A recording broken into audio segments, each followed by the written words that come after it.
Hello guys, and welcome back to Miriam's Daily Wisdom Nuggets. Thank you for passing by once again.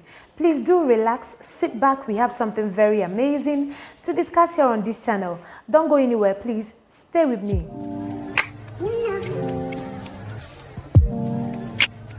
So amazing people, welcome back once again. Today we are going to be looking at raising godly kids in marriage. How to raise godly kids in marriage. Please, if you're interested in this topic, sit back, relax, let's discuss it. One of the reasons or one of the purposes why God brought couples together or puts a man and a woman together is for the purpose of raising godly kids, raising godly children that look like God, that behave in a godly way.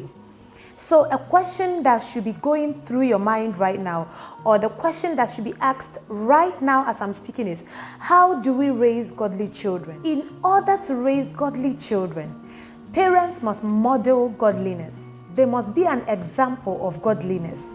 What do I mean by that? The God we serve is a righteous, loving, and holy God. So his children, that is parents, are supposed to walk in godliness, in holiness, and in righteousness. In other words, we are supposed to reflect the character of Jesus, the character of God. We are supposed to have the characteristics of God to be able to raise godly kids. You must practice what you preach first to your children. You must be an example to them in your speech, in action, in the way you relate to them. Whatever you do is going to be an example to your children. That is why I said that you must model godliness. You must be an example. You practice what you preach first of all to them. Many parents have destroyed their kids because they have an attitude. They have a character that doesn't match what they do. They practice what they never preach. They tell their kids, do not insult, but their kids see them insulting almost every day. They tell their kids, gossip is not good. It's not good to gossip. But they are the ones, they are number one. They are the head of gossiping.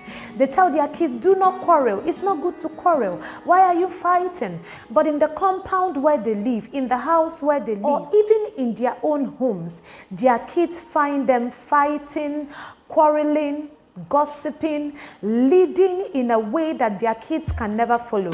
Let me tell you something. For your kids to follow your example, you have to lead.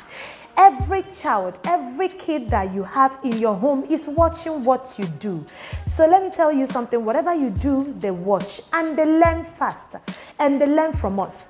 So in order for you to raise godly kids, you have to be an example. What are the things you're practicing at home? What are the things you do in front of them? Are you the type that talks well to your husband, or talks well of your husband, or talks good of people in front of your kids? Your kids are going to copy everything you do. If you're practicing negativity, they will not listen to what you're telling them. Listen to me, attention to what you're telling them. They will pay attention to what you're doing. They are going to pay attention to your deeds. They are going to pay attention to your actions. So if you're telling your child, don't fight, don't quarrel, you went to school and you're looking for trouble, like quarreling, you gossip a lot, you're a troublemaker, let me tell you, that character they are displaying, remember, they are learning from you. Most of the parents at home use curse words in front of their kids. And if you watch out in those homes, those kids model after their parents. You find such kids cursing anyhow. You find those kids, whatever you do, your kids do it. If you're the type that loves cursing, if you're the type that likes to insult, if you fight all over the compound, like in an African setting, if you're living in a compound house and you're always fighting, quarreling with everybody, having issue with everybody, let me tell you, your kids are going to copy everything you're doing. That is why as a parent, we should model godliness according to the word of God. We should practice what we preach. If you want your kids to be loving to them. If you want your kids to stop insulting, stop insulting. If you want your kids to stop cursing, stop cursing. If you want your kids to have a beautiful character, a nice character, to behave well, to be nice, to be good, it starts from you as the parent. So number one way to raise godly kids is to model godliness, is to be an example, is to lead by example. You cannot be saying another thing and be doing another thing. Most children learn from our actions and not from our words. Please, I hope you heard me.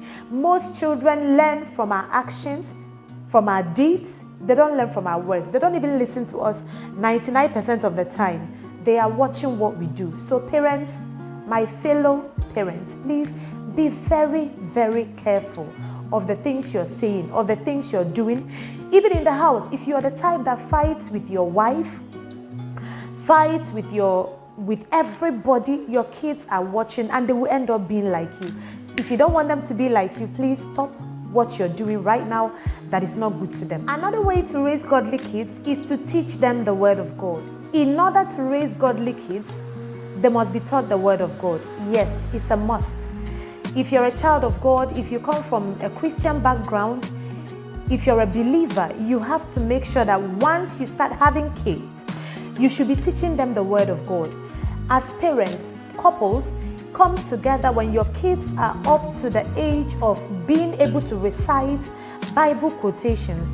Make sure that once in a while, once a week, when you're free, you gather your kids together, teach them the word of God, tell them Bible stories, tell them about the wonders of God, the miracles of God, things that will benefit them in their spiritual walk with Christ. Please, in order to raise godly kids, this is very important. Make sure that you're teaching your kids the word of God. Involve them. When you're studying the word of God, call them around, teach them, let them understand who Christ is. Let them understand who they serve. Let them understand the love that Christ has. Do not remove them from the picture. Bring them along. When you're studying, study with them, teach them, and in the long run, you will never be disappointed that you did so. When you study the book of Proverbs chapter 2 from verse 1 to 13, you will understand how teaching your kids the word of God can give them wisdom, can help them to understand better, can help them to have knowledge about the word of God.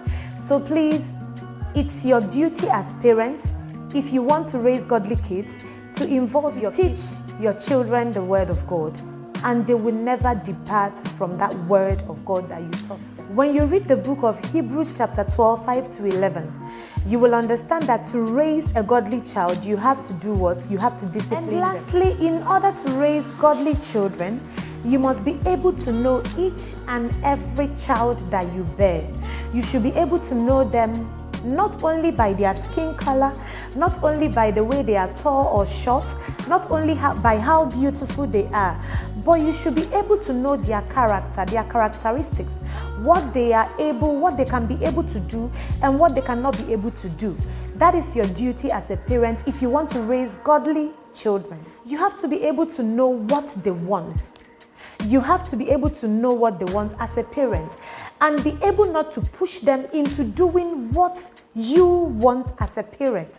Many parents do this because they are into a particular profession.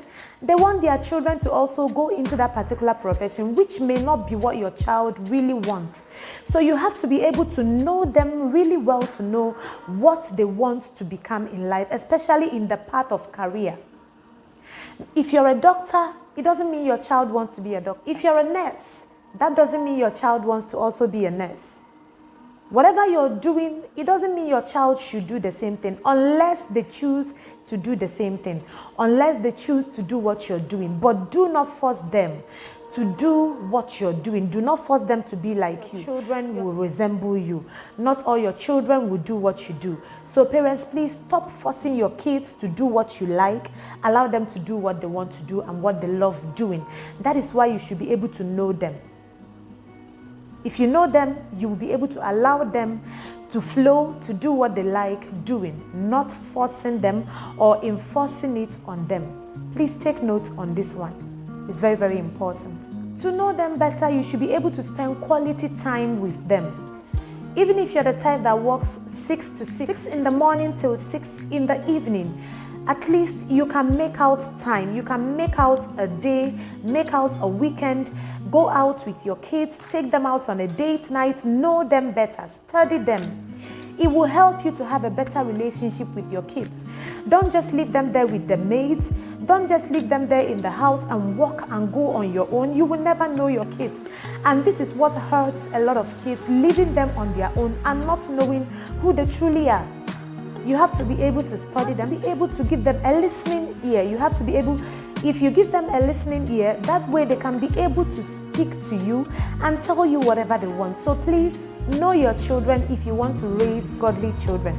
Stop pushing them away. Thank you very much for staying with me once again till this time. If you haven't subscribed to my channel, please do subscribe. There is amazing content here on Miriam's Daily Wisdom Nuggets. When you subscribe, don't forget to hit the bell icon to stay notified each and every time I upload a new video. Thank you for coming. Love you so much. For Miriam's Daily Wisdom Nuggets.